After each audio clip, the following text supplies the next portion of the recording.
we've seen throughout the development of this Palestine solidarity movement a real fear amongst the ruling class that they have lost control of the narrative in a way that is unprecedented. And it's a thing, I'm sure I've said this before, but in Marxism we talk about in philosophical terms, but in nature we see it everywhere, the way that quantity transforms into quality. So we've been seeing for a long time little quantitative changes in the attitudes and the level of understanding of the masses when it comes to how they feel about the state, the politicians, the media, the things that hold up the pillars of the rule of the capitalist oligarch clique, right? We've seen things adding to that awareness of the pillars of rule and how they operate, as opposed to how we're told they operate, and a growing disenfranchisement and disconnect of growing numbers of people. But there's definitely a sense in which the Palestinian resistance operation of 7th of October, which in itself I think was sort of made possible by the ongoing victorious SMO by Russia in Ukraine against NATO, right? That has flipped something. It's like, we had all these little changes, and then quantitative accumulation of changes transformed into a qualitative change. So this is something you see in all kinds of phenomena, and you see it in social life as well. Quantity transforms into quality, and suddenly it's like we're in a different reality, and it's just one little thing that tipped you over the edge from lots of little things to a big change. And it feels like a big change moment has come with the genocide in Gaza, essentially Israel's response to the Palestinian resistance operation of 7th of October. And that resistance operation basically says, we're not going away. We are not going to be quietly genocided. We are not going to lie down while you get rid of us, step by step, inch by inch, farm by farm, olive grove by olive grove, school by school, mosque by mosque, tower block by tower block, mowing the grass every couple of years, and to keep our numbers in check, and steadily eroding the territory on which we live, and steadily tightening our belt on the rations that you send in to Gaza. And we are not going to just sit here forever, right? So that was what 7th of October said. And the response of Israel was, their hair stood on end. They were terrified and shocked. It upended all of their plans. And their response, conducted in the full glare of global publicity, has horrified the world, but also forced a whole lot of people to wake up to the reality that they had allowed themselves not to see for a long time. They allowed themselves to be lulled by the official discourse of a very complicated issue. It's very historical. You can't really get to grips with it. But fundamentally, the solution, there's a problem between Muslims and Jews. They're always fighting each other. But fundamentally, what we need is two states next to each other, one ethnically Palestinian, one of them ethnically Jewish, if there's such a thing. But, we're presented as that is such a thing, right? A Jewish state and a Palestinian state on the territory of historic Palestine is the answer. We've been told, ever since Israel created the problem in 1947-48. They upended, with their behavior, with their response, the Israelis upended the narrative and woke up a hell of a lot of people. And the social media impact, the impact of seeing, for so many people, seeing on their phones right in front of their face, video after video of the bombings of Palestinian people and civilians and civilian infrastructure, the pictures of the absolutely razed geography, skylines, cities, towns, everything of Gaza, infrastructure. The footage of Israeli soldiers and their attitudes, the footage of Israeli leaders and their pronouncements and their exhortations to the masses to go out to the Israeli soldiers, to the Israeli settlers, to wipe out every Palestinian because they're in the way of our great project, you know, has become so blatant and so vile and so obvious and undeniable that then the imperialist insistence on sticking to the script that Israel's a democracy in the Middle East, that Israel has the right to defend itself, that we can't call for a ceasefire because Israel's facing an existential threat. And that even when they say, oh yes, we need to get some more aid into the Palestinians, you know, under pressure, they say things like, oh, we need to send more aid to Palestinians. Oh, we need there to be a temporary pause for humanitarian efforts, right? Because we really care about people. Did you see Anthony Blinken? Well, we really, you know, it's heart-wrenching for us to see these Palestinians suffering. But they're sending 3 plane loads, that's just America, never mind Britain and the rest of Europe, 3 plane loads full of bombs every single day without asking Congress in case there's an argument. That's the truth. And this truth is being pushed onto the consciousness of an increasing number of people. Now, of course, there's still a lot of people who are totally oblivious and living their lives like nothing's happening. You know, that's a sad fact of the world that we live in. But for the people who are becoming plugged in, they can't look away. And the facts are just piling up. And the insistence of our rulers on sticking to their old narratives and assuming that they can use their media to make those narratives look like they're the truth has just exposed the leaders. Keir Starmer, Rishi Sunak, you know, have exposed themselves as facilitators of, backers of, directors of horrific crimes. The most horrific crime of genocide going on right in front of us, and they have made it really, really clear they're on the side of that genocide. So there's a large section of the population in Britain which really cannot stomach that, which is growing, you know, ever more sickened and angry and frustrated that they don't feel like they can't work out what their mechanism is for doing something. You know, like we sat there and watched the ICJ ruling and said, okay, is something going to happen now? No, because the USA actually owns the UN, and all the bits of the UN that look like they might do something independent, in the end, they can only act on it if the Americans say they can. Look what happened to the Refugee Agency. They closed it down. So that was a bit that was looking a bit independent. They funded it all this time because it's a fig leaf for their activity. But they decided they didn't want it anymore. They found an excuse and closed it down. Did refugees suddenly not matter anymore?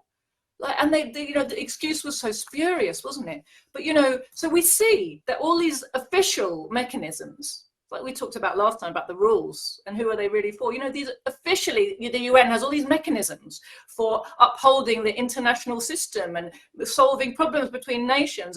But Israel has always been exempt from every mechanism of the UN, and it is continuing to be. And that is also shocking people into realization of what the UN really is, you know, which, as I said before, you know, my father long ago, you know, coined the expression for the UN that it had become the colonial office of the USA.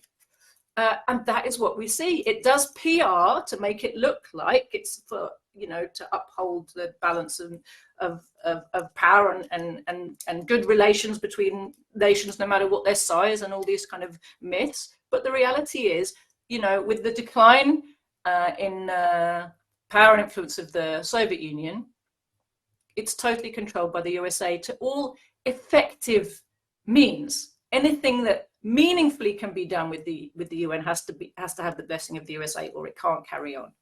And that's something else we've discovered. So there's this, I've got off on one, but you know, we've had this realization and this growing sense of frustration of what the hell can we do? People want to do something. They want something to change. They can't bear to feel complicit. I mean, we saw Aaron Bushnell saying, you know, what would you do if you've ever wondered what would you do when a genocide was happening? You're doing it, right? And there's people who feel that, like Aaron Bushnell felt it. Like, we're doing it. What are we doing? We're doing it. We're doing nothing. and they want to do something, and they feel frustrated that, we've seen this regular appearance on our streets of demonstrations, and they're big, and they're not just Muslim, and they're not like Islamists, the huge numbers of people, lots of families who just care, who just really want genocide to stop, and who are angry about the fact that nobody's listening to them. And already before George Galloway won the by-election in Rochdale, there was a growing movement amongst the ruling class and their ideologues in the press, this growing trend of commentaries putting out this idea that the protest movement has gone far enough, and the protesters need now to go home because they have, to coin a phrase, made their point.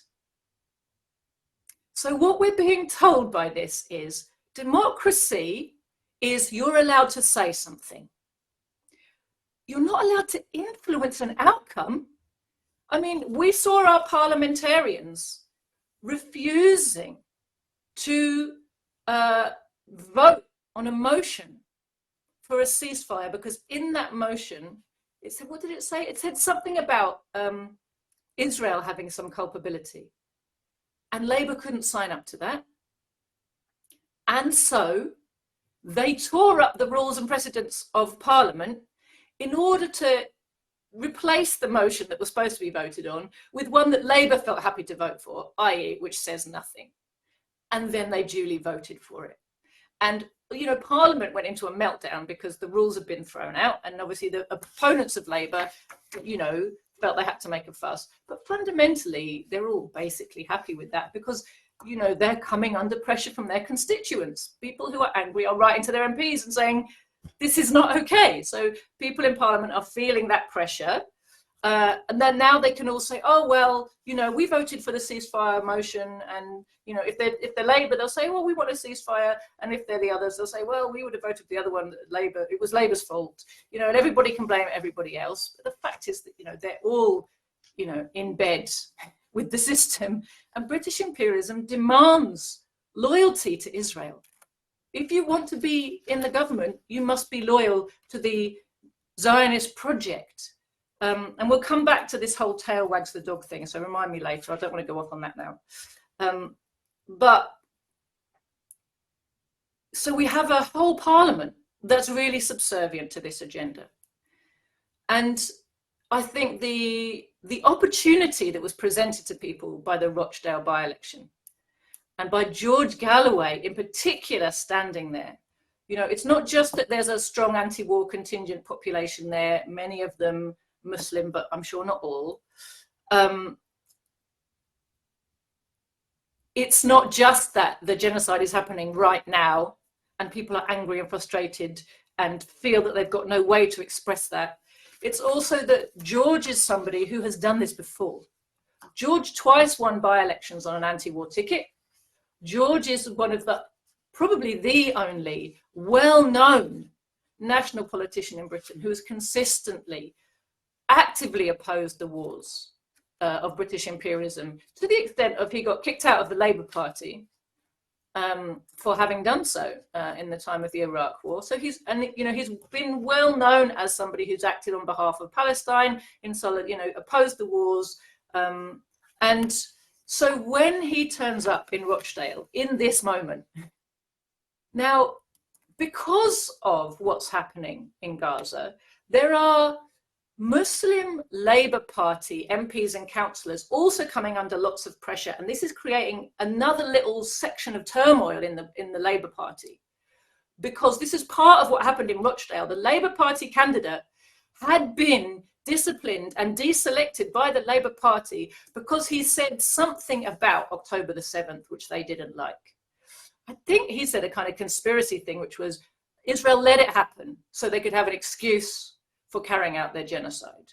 So there are some people who think that way. Personally, I think it's just this is the kind of thing that people say who can't believe that the oppressed can ever be cleverer than the oppressors. I don't buy into that. I don't see why the Palestinians couldn't have done it. The Lebanese showed that they had a very good understanding of Israeli military and security apparatus. I don't see why the Palestinians in Gaza wouldn't also have worked that sort of thing out over these, last 17 years. So he said that. He got disciplined, deselected. So they've got chaos amongst their own kind of Muslim figureheads. And so Labour didn't officially have a candidate. Then they brought someone in last minute, but the guy they deselected stood as an independent. So, they were in chaos. And they rely very heavily in working class areas. Labour relies very heavily on Muslim votes because amongst poor British people, the poor white working class are disproportionately represented amongst those who just have given up with voting. They've basically gone, what's the point? It's the same, whatever we do.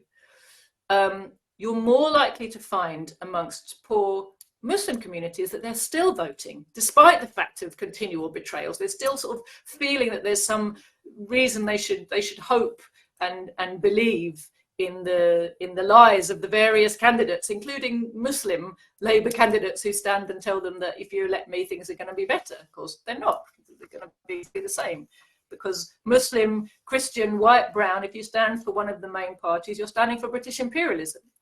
But nevertheless, Labour relies heavily on the Muslim community for votes amongst working class people. Because, as I say, lots of the poor white working class people have stopped voting. But they are, of course, the community which is especially disproportionately plugged into what is happening in Gaza and Palestine, and hugely disgusted. I mean, I think as many as 100 Labour Party councillors, in local town councils, have resigned from their jobs as councillors and resigned from the Labour Party across the country because of Labour's position on Gaza, and they just can't stomach it. These are fairly low-level Labour people. It's not made a big thing of in the news every now and again. If you look in the right place, you'll see your 3 councillors in Oxford resigned, or 2 councillors over here resigned. But if you add it all up, it's between, I think, 50 and 100. There's been a lot of them. And I'm sure there will continue to be more, because it's, as a Muslim, in a Muslim community, to keep standing with Labour while they keep standing with genocide is, harder every single day, isn't it? It's bound to be. How do you retain the slightest shred of credibility? And how do you, just placate your conscience? Because you know about it. You're part of a community that is plugged in. You can't pretend that you don't know, because you definitely do. Because, your constituents and your friends, and they'll all be telling you about it and showing you. So it was a kind of combination of circumstances. We've seen huge numbers of white working class people, because of the economic conditions, because of the betrayals of all the parties, they have given up on the electoral system. And we saw with this election, the voter turnout was really low. It was less than 40%. I think only a little bit less than. But so if we say 40%, it was low. But what was really significant was the way that George successfully turned it into a referendum on Gaza. And the answer was stunningly clear. I mean, by-elections can often be used as a protest vote against an unpopular government, a protest vote against an unpopular sitting politician.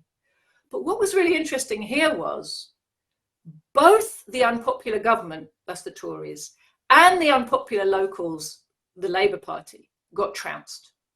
All 3 main parties, Tory, Labour, Lib Dem, put together got 27% of the vote. And George Galloway got 40% of the vote.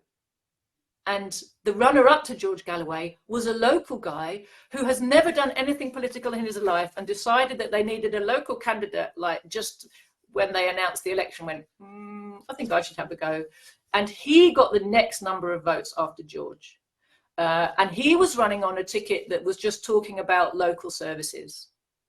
And normally people like that, they don't get a look in the media, they don't get any traction. It's very difficult to cut through. It's the same problem, that George has had in national elections. No matter how principled your campaign, no matter how it plugs into and touches the the core, the nerve of things that people really care about, no matter how good the things are you want to talk to them about. The truth is that a national election is very much controlled by the national media and a national narrative. And people either don't vote or they feel that there's no point voting for anything other than Tory and Labour, you know, in the main, because, you know, we have this understanding that, or maybe Lib Dem because they're in a better position to beat or not beat the ones you want to get in or not get in, you know. So if you want Labour to get in, you'll be looking at how to beat the Tory nearby you, you know, and people sort of think like that. And if you want the Tories to get in, you'll be looking at, you know, how to beat Labour in your local seat. So that might sometimes mean voting Lib Dem, but, you know, fundamentally, people don't, at a national election, they don't really vote according to their real beliefs. You know, we have this first past the post system, and so, you know, there's a national narrative that's very, very hard to break through. You can't get press for or media coverage for a local campaign, and the mindset people have is one or two big local national issues, and then they're very much focused on that if they're voting at all. And of course, voter turnout for all elections in Britain is steadily declining, and I'm pretty sure will continue that way for quite some time to come. You know, the masses simply given up on the idea there's anything to be got from electoral politics, and they're mainly right, you know. But what's really, I think, fascinating to see is how, because George really can put a spanner in the works when it comes to exposing the shenanigans in Parliament, demanding real debates on questions connected with the genocide in Gaza, and forcing all these bastards, 650 of them in Parliament, 649, to show where they stand, either by avoiding the debate or by, you know, arguing with perfectly reasonable points that George, I'm sure, will put forward in his inimicable style, then they don't want to have to face that. They're very aware that this is something that's starting to spin out of control. And I read Sunak's speech in two ways. Number one, panic, total panic, and a desire to boost the narrative that they've already been trying to build, but I don't think very successfully yet. But they wanted to, you know, with a special announcement, boost the narrative that the Palestine Solidarity Movement is something to do with Islamist extremism and anti-democratic. And that the people who are demonstrating are taking over our streets. Right? They're not trying to influence democracy in the way that they're told is the right way, right? We've been told that peaceful protest is part of our democracy and it's one of our ways for influencing outcomes. No, it's not. You're not allowed to try and influence outcomes.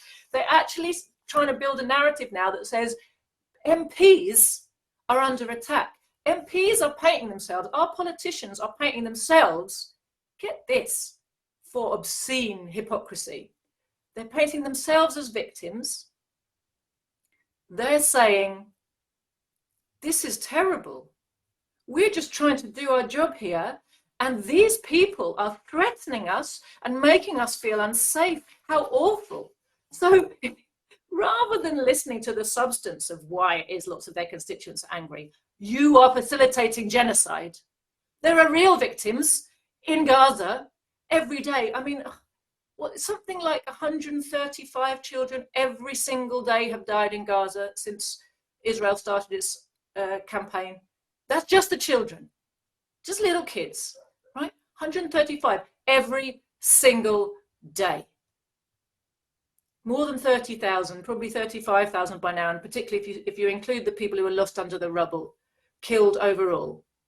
Civilians. It's not a war. It's a wipeout of civilians and their homes and their everything about their lives, right? The whole of Gaza essentially razed to the ground, and people being massacred when they queue up for food, for God's sake, right? So people who are aware of these crimes are angry, and they are contacting their MPs, which is what we're told we're supposed to do in a democracy, and letting them know that being complicit with these crimes is not okay with me.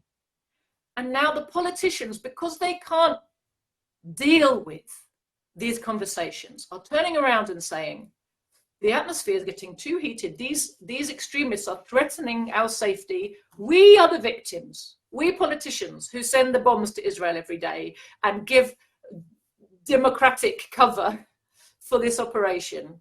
We are the victims. And the protesters who are trying to prevent a genocide are extremist criminals. And so on the one hand, Rishi Sunak's speech was really trying to boost this narrative and create a divide in the population between those who are plugged in to what's happening and angry about it, and those who have not yet understood what's happening. And they're very much trying to promote a narrative that says to those people who haven't yet understood, those people who are protesting are crazy extremists who are hijacking your streets, right? Not that this is something you should all care about, but they're different to you. They're extremist lunatics, and they're taking over your streets. And they're definitely trying to play on that narrative and divide the workers amongst themselves. The other thing I thought that Rishi Sunak's speech was doing was preparing us for a new round, and I presume they're going to try and, accelerate it through Parliament once they've worked out what it is they want to do, of legislation. Police powers, or just a new interpretation of the police powers we already have, a new regime for policing or allowing or not allowing demonstrations and speech and all the rest of it. I agree with you. Let me ask you this. If you could discuss, one of the things that has happened, particularly in Gaza, and Ukraine, but particularly in Gaza, it has exposed the liberal class, right? In the United States, we used to have, I haven't seen them, but we had these advertisements, they couldn't get enough people to join the Navy, and it would say the U.S. Navy, a force for good, right? And what we would constantly see from the imperialist is, because let's face it, if they just said to the citizens, hey, look, we're going around the world, we want to steal a lot of people's stuff. We're probably going to have to kill a lot of people, bomb a lot of people, overthrow countries, and then we'll ultimately steal all of their stuff, right? Most citizens would say, yeah, I can't get on board with that. That doesn't sound good. So instead, they say we're bringing democracy, we're helping, we're doing wonderful things, good things. Yeah, hooray, hooray, hooray, right? And a lot of people were bamboozled by it. However, particularly Gaza, somewhat in Ukraine, has opened the eyes to a lot of people who consider themselves part of this liberal class, have looked and like, my God, what are my compatriots? What are they doing? And it has opened the eyes of many to the reality of the so-called liberal class, academics, professors, lawyers and doctors, all of these, the white collar people, the educated, class, right? But yet, for all of the goodness and wonderfuls, and they're into they get their dogs from the rescue shelters and all these things that show how good they are, and they're being exposed. Talk about these people so we'll understand who they are and how the process of them being exposed, what that means, the liberal class, that, really, to me, they consider this themselves an intricate part of the ruling elite. But at any rate, go ahead. These liberals being exposed, talk about that. So from my perspective, the people you're talking about come from a variety of classes, if you like, but they all form a bribed upper layer in society who have a vested interest in maintaining the system, because it's the system as it is. It's imperialism which pays for their privilege. It's the loot of the empire which assures them a better life than the average worker. And there's really, essentially, we're talking about what Lenin described as the labor aristocracy. These are people who might work for a salary, but it's a very elevated salary. It enables them to have what Lenin talked about, have a bourgeoisified level of existence, So they have, the paraphernalia, the nice cars and homes and all those things, but also the status that comes with a position of some kind, whether it's, as you say, a university chancellor or a leader of a big trade union or a worker in the city.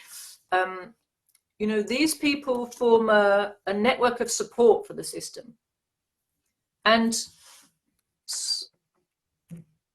they also form an important role in the working class movement. They tend to provide its leadership. And they're the ones who make sure, actually, that the working class movement stays within boundaries which are acceptable to the ruling class. These are the leaders of the Labour Party, and actually always have been, even when they looked very blue collar. The leaders of the Labour Party came from a section of the working class which was actually loyal to the system, which was privileged craft workers, who had a special status above ordinary workers.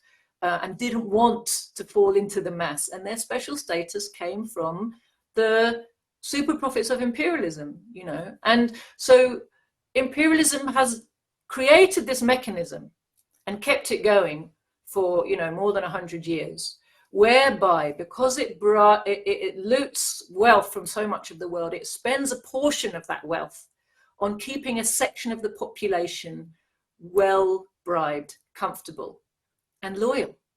The very first Labour government in 1924, which the workers had really believed was going to usher in some radical changes and we're going to find our way to socialism somehow.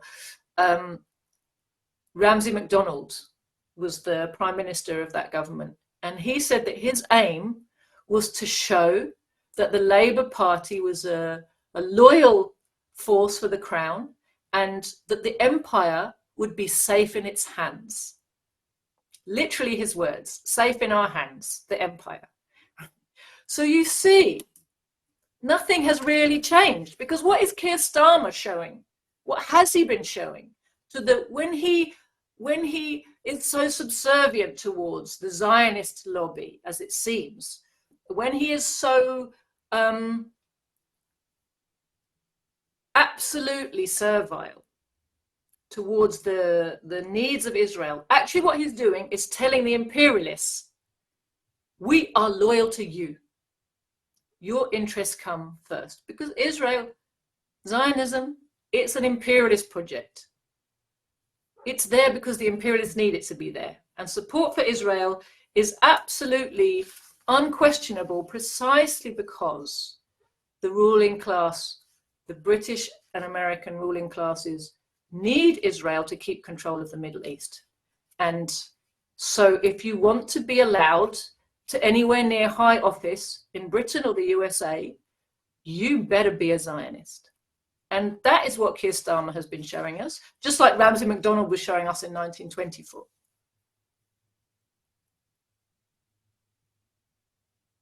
You're quiet. Sorry about that. I keep forgetting.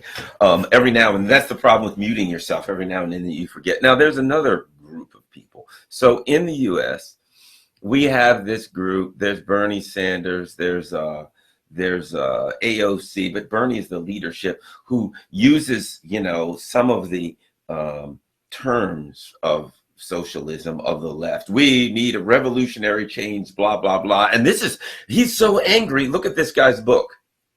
It's okay, all right, thanks, to be angry at capitalism. This is Bernie Sanders. Bernie Sanders, here's a guy who recently he did so that's it. It's okay. I just want you to know that feel good about yourself, that you're a little miffed at capitalism. It's okay to be angry, not upset, not really pissed off, but just, mildly angry at capitalism, right? And Bernie Sanders, when a week or two after the genocide started, he was asked about a ceasefire, and he said, "Oh no, how can we have a ceasefire when Hamas wants chaos and they want to destroy Israel and blah blah blah? We can't have a ceasefire." And AIPAC, they're the lobby here in the U.S., actually took that clip and put it up. And now I say Bernie Sanders' legacy in life is he's an advertisement for AIPAC. That's his legacy in life. Your thoughts on, and now we've got the Bernie Sanders, the AOCs, the people that use the rhetoric of, oh yes, we want to be, we're democratic socialists, right? And at one point when they were talking about the border, and AOC said, what I get into, but just touched on it. She says, well, it's imperialism and we're destabilizing these countries over there and we need to stop doing that. Just very briefly, she made that statement, and then she went back to the rhetoric of the empire. I see Bernie Sanders and AOC and people like that as my worst enemy. I see them as people who, they're a fraud, and they serve a very valuable purpose of creating the illusion that somewhere in this imperialist monster, somewhere in the Democratic Party, right, there's still left a hope that you can make something good out of it, that somewhere in the corners of it, that there's some part of this system that's salvageable when there ain't. At any rate, your thoughts on Bernie's, it's okay to be, and I love this, it's okay, not an imperative, it's okay to be a little miffed capitalist. It's okay. I just want you to know, you've been studying Lenin for 30 years, and little did you know, did you read book? Lenin actually wrote a book that says it's okay to be a little miffed at imperialism. I don't recall that book, but I'm sure Bernie Sanders has a copy of it. At any rate, your thoughts. I think you summed it up beautifully yourself, darling. You know, just this fact that they call themselves democratic socialist, like there's a different type, like all the other socialists are against democracy, immediately says that if, in fact, what they are is not socialists, right? They are self-identifying socialists. What they mean by socialism is capitalism with kinder characteristics. And when you live in an imperialist country, what that actually means is do your imperialism in such a way where, number one, I don't feel guilty, and number two, the workers in our country get a better bribe. That's it. That's what they mean. Because there is no other thing to mean. Imperialism is not a foreign policy. Imperialism is an integrated world system of capitalism at a certain stage of its development, which it has reached. It reached it at the turn of the 20th century, 125 years ago. It was being documentedly studied by people before Lenin. Lenin summed up, and in a Marxist way, the writings and investigations that had already been done by other economists on imperialism. Right? He didn't invent the term. He pulled together all the writings in a really, brilliant Marxist way and showed this is what imperialism is, this is how it's characterized, this is what it came out of, this is what comes after it. What comes after imperialism is revolution and socialism. Right? There isn't a way to fix the fact that capitalism turned into imperialism. We can't go back to the days when capitalism was kind. Number one, they never existed. Number two, you can't turn history backwards. Number three, if you managed it, where do you think you'd end up? If you went back 200 years, you're just asking to come back to where we are now. So the whole thing is a total fiction. It's a delusion. But more than that, it's spin and marketing. It's distraction for working people who are starting to wake up to these truths. That this system is intolerable, obscene, and not sustainable. And that we have to work out what to do about that. And really, these organizations like Democratic Socialists of America are there to catch some of the people who are waking up and looking for answers and stop them finding the answer that the ruling class dreads us finding, which is in those books there, right? Which is what Lenin taught us. That we have to organize. It's not okay to be angry. I mean, we are angry. Of course we're angry. Like, yes, you're angry about capitalism. So thank you. Bernie says I'm allowed to be. But he's giving you permission. I have Bernie's permission to feel my pain, right? Well, can I add something else to it? Yeah, sure. You have permission to be angry. Okay. Whereas what I would say to people is, that's an emotion. There's no such thing as we say in Zen, there's no such thing as a wrong emotion, right? There's wrong actions. You could say, I hate that person. That's a natural emotion. It would be wrong to try to injure them or hurt them or kill them, but the emotion is there. It's always okay to be angry. What I would say is this: it is a necessity that you act, right? This is saying it's okay to feel bad. Are you upset at the system? Yeah, they're committing a genocide. They're robbing us blind. They're treating us, they're taking our tax money and doing terrible things with it. And I don't have decent schools, etc. This is terrible. Okay, you can feel bad about that. Now go back and vote for the Democrats, vote for Labor, blah, blah, blah. But I've given you permission to feel bad. Where I would say, if you are truly angry and upset and you're starting to wake up, it is a necessity that you act. Here are some options. Let's talk about the options. Let's come together and see what we can do to act. That gives you a way to, it's okay to be angry gives you a way to vent. And then you get ushered right back into the system. You go outside and yell into a canyon, right? And then after you've yelled and got it all out, it's all right, do it, get it all out. Now come back in here and join the imperialists, because we got countries we got to overthrow and people who desperately need their natural resources to be stolen. So you said a minute ago something that I think is really important for people to understand. You said, I feel like someone like Bernie Sanders and the AOC type brigade are my worst enemy. And that's absolutely right. The people who are obviously your class enemies are much more easy to identify than the people who claim to be on your side, but who are actually representing the interests of your class enemies, under cover of being on your side, under cover of the words of socialism. They're helping imperialism to maintain its rule. And that is exactly the role that Jeremy Corbyn or Keir Starmer or Tony Blair or Ramsay MacDonald's Labour Party plays. That's exactly the role that the Democratic Party in the USA plays, whether it's under Joe Biden or represented by AOC or Bernie Sanders. It's the same party, it's the same institution, it's the same set of policies, actually. It's the same subservience to the ruling class and the ruling class's imperialist system, and defense of their ability to loot the world before anything else. Because that's what the privilege of these people rests on. That's what they're being paid for, fundamentally. They're being paid to mislead, confuse, divert, divide the working class and stop it from organizing, as you said. You said we got to act if we see that things are wrong.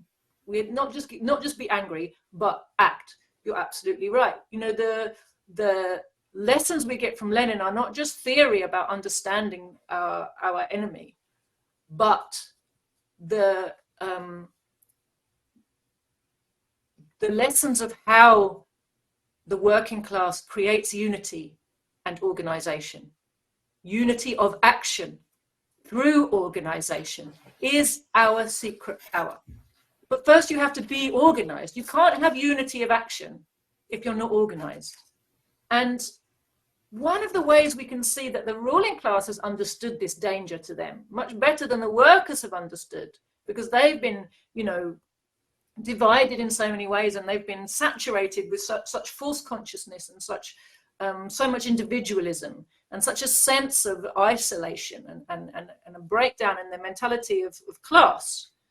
But the ruling class understands that their biggest threat comes from organized masses of workers. And one of the ways you can see that they understand this is the number of fake organizations they create, essentially. There's even a myriad of fake Leninist organizations. They call themselves Trotskyist. Anyone who calls himself a Trotskyist is basically faking Leninism on behalf of the ruling class to divide and confuse the working class. And there's a myriad Trotskyite organizations in all the Western countries. And they create a Trotskyite organization for almost every bit of the population, with a slightly different focus, but essentially the same role. And it's to confuse the working class about what socialism really is and what it looks like. And then in the meantime, we have this big, that's to kind of catch the ones who were wanting something more revolutionary than what they get from the Labour Party or the Democratic Party, right? So you've got your two options. You can go for a very revolutionary sounding, but ultimately pro-imperialist Trotskyists, or you can go for the ones who say, well, we're big and we do unity. We want unity. We want unity. All of the self-identifying socialists around the Democratic Party say we've got to stick with the Democrats because we need unity. We need unity. We need big numbers, don't we? That's what they do to us in the Labour Party too. We need unity. Working class needs unity. Now, this is a principle we have from Marxism, from Lenin, right? From the experience of the building of the Bolshevik Party, how to forge organizational unity was something very, very important because that's how you win. But there's a question when it comes to unity, that this is a concept which is massively abused by people in all these organizations because, of course, unity with whom and for what? Now, if somebody is asking you to unify with those who are actually representing your class enemy, what they're asking you to do is to become useless, to stop saying things that will upset the status quo, and to tie all of your organizational power to the class that you're supposed to be organizing to overthrow. Obviously, if you stop and think about that, that can't be right. Right. So when you live in an imperialist country and you're talking about unity, you have to think very clearly, who do I want to unify with? Now, of course, we want to unify the mass of the poor working class. But if you want to know about who our allies are the masses of the people in all the oppressed countries who are being attacked by our ruling class. Our allies are not the people in our own country who represent and shill for and defend the interests of our ruling class. Of course they're not. They're the people we've got to overcome in order to move things forwards. But these people, hide behind what is the socialist concept, the need for working class unity, to try to shut up the people who might actually start to make a change and a difference. It seems to me you often use the pie metaphor, wherein what it seems to me is these people argue in this country, there's a big pie, right? And we got to get our share of the pie, right? So the military industrial classes gets theirs and Wall Street's going to get theirs, which just says, let's accept that. Number one, let's accept that. Number two, the workers and the average people, we got to get our share of the pie, whatever that is. We need healthcare coverage or something, right? So there's this pie. Let's accept the existence of the pie and make sure our job as the so-called left is to make sure that the working class get their share of the pie. We don't want to question what's in the pie and how it was baked. We open the pie and there's all the bodies of people in Africa. There you go. I just wrote that down. What is the pie and how is it baked? Right. We open the pie. There's the bodies of people in Africa. There's bodies of people in the Muslim community that we stole their oil, blah, blah, blah, right? How was the pie cooked? Oh, well, we went and bombed and murdered and slaughtered people. And so the pie was baked through murder. So we do not talk about the imperialism. Who's the chef of the pie? It sure ain't us. We don't have any input on how the pie. And in the bottom line, when it comes down to it, all we end up doing is, in this pie metaphor, is accepting that Wall Street, the military industrial class, etc., that the ruling class is going to bake the pie through evil machinations. They're going to eat the pie. And if we're lucky, we'll have a few crumbs left. Because ultimately, we say we want a perfect example.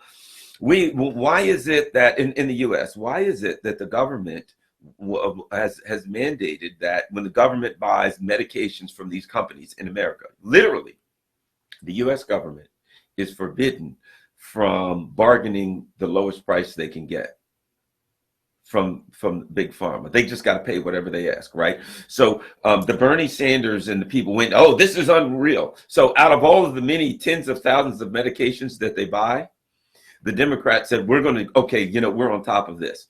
We will now bargain the prices of 6 medications. 6 out of tens of thousands.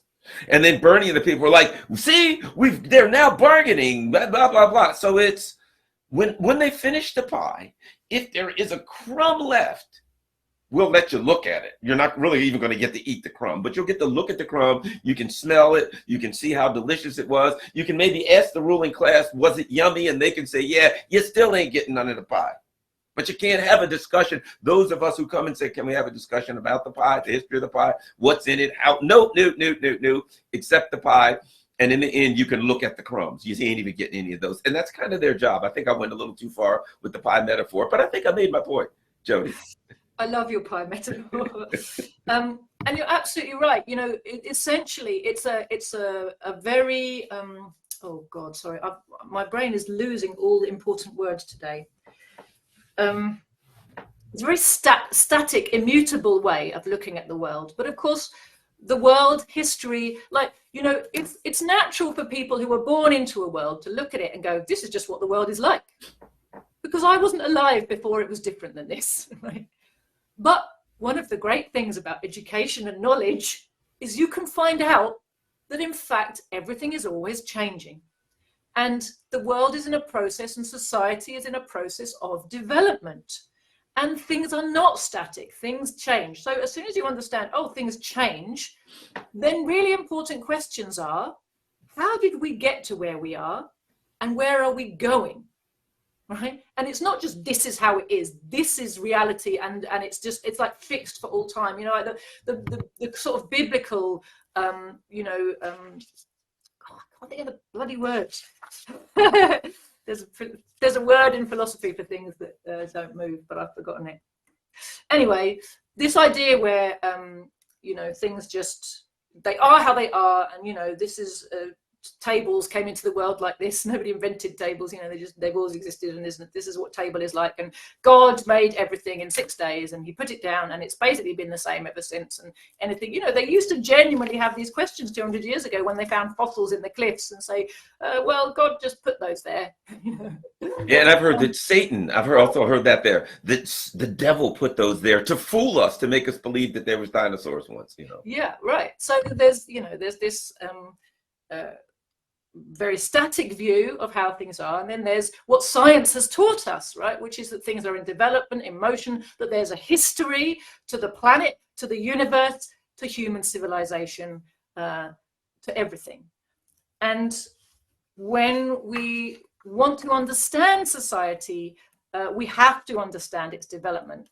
And once we start to understand that, we can also understand that the conditions that led us here are also creating the elements of something that goes beyond the society we're in now. That although we have only ever experienced this type of society because that's when we were born, there used to be different types of society, and in the future there will be different types of society. That's a really important point to grasp. This is not some kind of dreaming, imagining. This is a practical scientific truth. It's verifiable reality.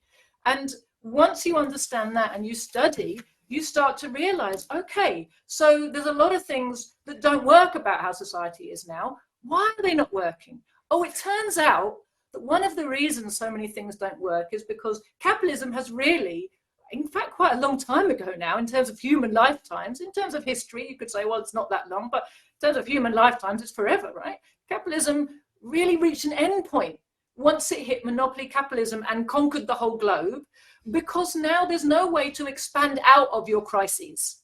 So your crises get deeper and deeper and deeper, and the only way out is to destroy insane numbers of people, insane amounts of produced goods, insane amounts of infrastructure and stored wealth in order to kickstart your economy and try to limp along for another 20, 30 years before there's another world war.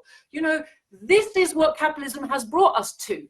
Capitalism in its early days created some marvelous, amazing things. Capitalism was a stage in the development of human civilization. It's the stage which is over in terms of anything useful it has to offer to humanity. And what it has done is create a modern working class, and it's created modern means of production. Now, when you put those two things together without the ruling class that controls them today, without the need for production to produce a profit, when you get rid of that ruling class, that's the revolution part, then you build a planned economy, that's the socialism part. All it means is you're putting together what capitalism built in a way that's logical, that makes sense for human beings, whereby instead of the rich getting richer and richer and richer and pulling all of the wealth into one massive pile, while the rest of the population of the planet gets poorer and poorer and poorer and has to be literally genocided to accept their place on the bottom, right? Endlessly genocided, not just in Palestine, is it? I mean, the 20th and 19th centuries are one long history of bloody genocides to keep people in their place so the rich can keep sucking up the wealth, right?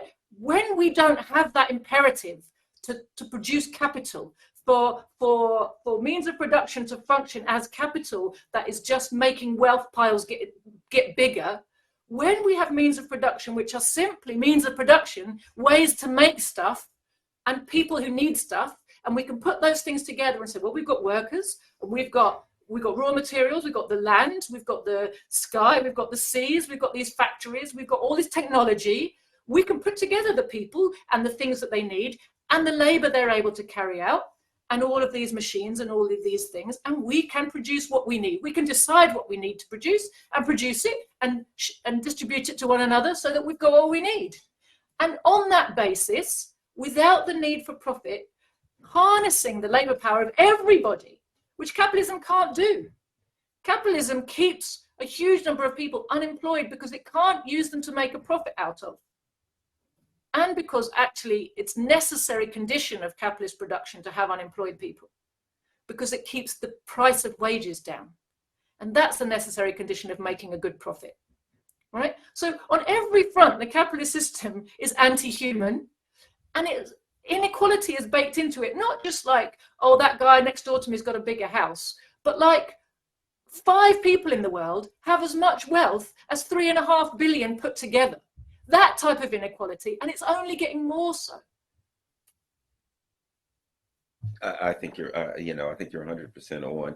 And last thing, if you got a minute, a couple minutes, your thoughts on the whole, and we'll end with that because I know we both have things to do. Your thoughts on Macron and the German leak and the freak out that we're getting from the ruling elite in Europe, the recognition that once again, they have knocked on the door of the Russians. They've gone to their, the imperialists have shown up on the doorstep of Russia again. We're going to take Russia down. And once again, they've fallen short. And, they came up with all kinds of, propaganda about how Russia was going to lose and blah, blah, blah. They were going to win. They thought capital alone, we've got more money, another 10 billion going to Russia, that somehow money could defeat artillery, that could defeat people. They were like, if we just give another 50 billion, another 100 billion, as though that's going to do any good, because in their minds, money equals victory, money equals power. So no matter how bad Ukraine's losing, if we just give them more money, that's so much more power they'll win. And what we're seeing in Russia is, again, the legacy of the Soviet Union. Russia says, okay, we're going to turn our factories up. We're going to put our people in. We're going to make more shelves. We're going to do things in the physical world as opposed to just this fictitious capital. I mean, the U.S. just says, we'll print another 80 billion and send it there. It's fictitious capital. The legacy of the Soviet Union says, say to our people, we're being attacked. We need to come together. Can you work extra time in the factory? And everybody will go into the factory and make shelves, and we will win. The freak out of Macron saying, we'll go take the Russians on ourselves, the French, as if they haven't tried that before, to no avail. Your thoughts on this delusion of these leaders, when they even admit that one of them literally said, yeah, if we got in a fight with Russians after day one, we'd be throwing stones. They literally said we would be throwing rocks at them after one day of fighting because we don't have any ammunition at all, even to give to Ukraine. But still, they're deluding themselves into, yeah, maybe we might have to go in and knock the Ruskies out once and for all. First of all, I have to apologize because there's some people doing work outside my house. Oh, no. They came back. So very quickly, I just want to say, it's not quite fictitious capital when these guys print 80 billion. What's happening is they're diluting their own currencies very rapidly by printing money on such a large scale. They are devaluing it. But still, each dollar has a value. It's just less of a value than it was yesterday before that 80 billion was printed, right? So it has purchasing power in the world. But what's happening is all around the world, we're seeing massive inflation because the US dollar is the reserve currency of the world. and they're exporting their inflation. They're not just experiencing it in their home economy, it's affecting the entire globe's economy. So that was just one thing. We are seeing in the war between NATO and Russia in Ukraine the effect of a century and a half of the export of capital. Export of capital is the practice of imperialism. When the first capitalist countries, the capitalists there had concentrated the wealth of their own countries into a few hands, to the extent that the home market and demand in the home market had really fallen off. In order to keep making profits and in order to maximize profits, they start exporting capital. And instead of where they used to sell goods to the world, you know, Britain in the early days of capitalism was the workshop of the world. We made everything and we sold it to people everywhere. Then the next stage, monopoly capitalist stage, the imperialist stage, is you get better profits by exporting your production to somewhere else. So you take your capital, you set up production where workers, land, you know, standards of living for the working class is lower, land is cheaper, everything is cheaper. And so when you're making your product, your profit is much higher. This is what we call super profits. That's how imperialism works. And those super profits are then brought back, repatriated home to where the capital came from. That's the fundamental workings of the imperialist system.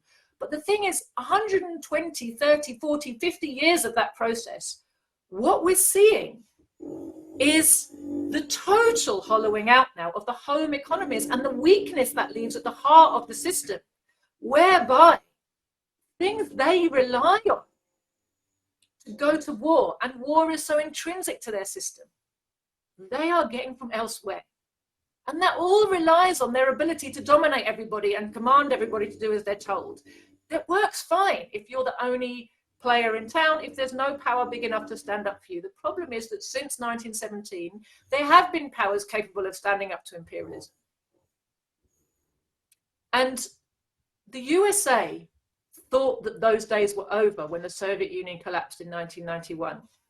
And all of the imperialist countries which had maintained some level of fighting power and technological power, you know, certain key industries they kept at home because they thought they needed to for their security if they came to a fight against the USSR, they went, well, we don't have to pay for that rubbish anymore because there's no USSR to fight. And all the people we're fighting now, we just bomb them from the air and they can't hit us back. So the need to prepare for the type of war you fight against a peer competitor, they let go of that.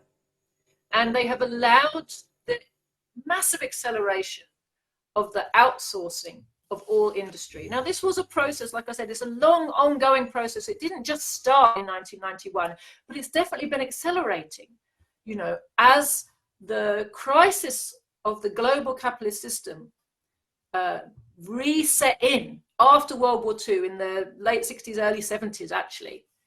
You can look back at that socially and you know that's right because you start to see the social decay, you know, the post-war consensus, the post-war boom, when there was lots and lots of building going on all over Europe and America was benefiting as much as the Europeans were, and war from all the building that was going on around the world to reconstruct what had been destroyed after World War II.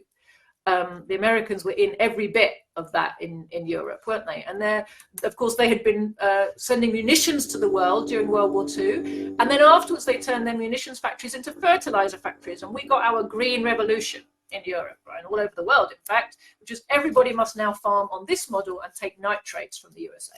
So one way or another, the USA had a lot of booming industry on its own soil.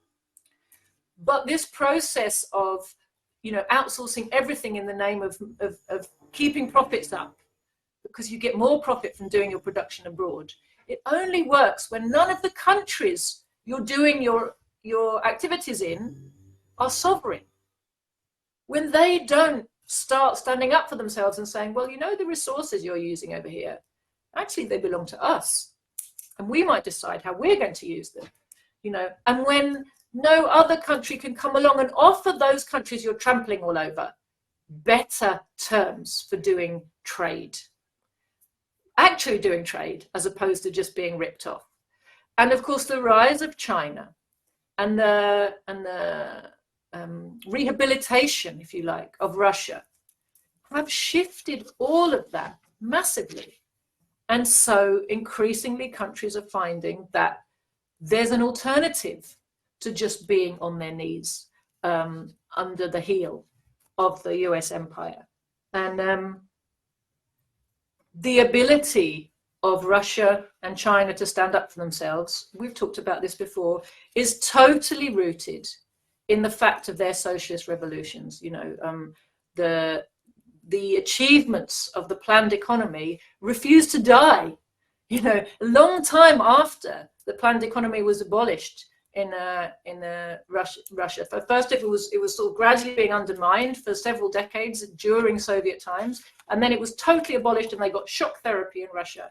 But actually, if you look now at, you know, you gave me last week some speeches to look at by President Putin and by Sergei Lavrov, and in President Putin's speech, it's very noticeable how many things they're talking not about building from scratch, but from renovating. How much infrastructure they're still using that's from the Soviet period, and people are complaining it hasn't been looked after, right? And he's saying, right, we're going to look after it, we're going to bring it back, we're going to modernize it, we're going to put money into renovating it and repairing it and, you know, revitalizing it. But that framework is still there. You know, huge numbers of, whether it's scientific institutes or kindergartens or medical centers, you know, universities. You know, he's talking about, you know, we've got to revamp our kindergartens, we've got to revamp the dormitories of our universities. He also talked about building new ones. But, you know, it's very clear that there's a huge infrastructure on the soil of modern Russia, which is a legacy of socialist planning and socialist construction. And of course, the feats that were achieved in those days came about precisely because they no longer had to serve the god of profit. Yeah, wonderful, wonderful, wonderful. I agree with you. All right, well, we got to get ready to run, but I would like, you know, if you get a chance, if you have a chance, we need to talk. I would like to do a show where we review those two speeches. I've said it before, but I'll send you some information where we go over. I've highlighted some passages that I want to ask you about. I think they're critical. So we'll see what your schedule looks like, and we'll do that as soon as possible. Thank you very much. Joti Brar, where can people find you and your organization online? So my party website is down here, thecommunists.org. You can find The Communists, our channel on Telegram, and me, Joti Brar, on Telegram. I'm also on Twitter, and so is my party. And we have a YouTube channel called Proletarian TV.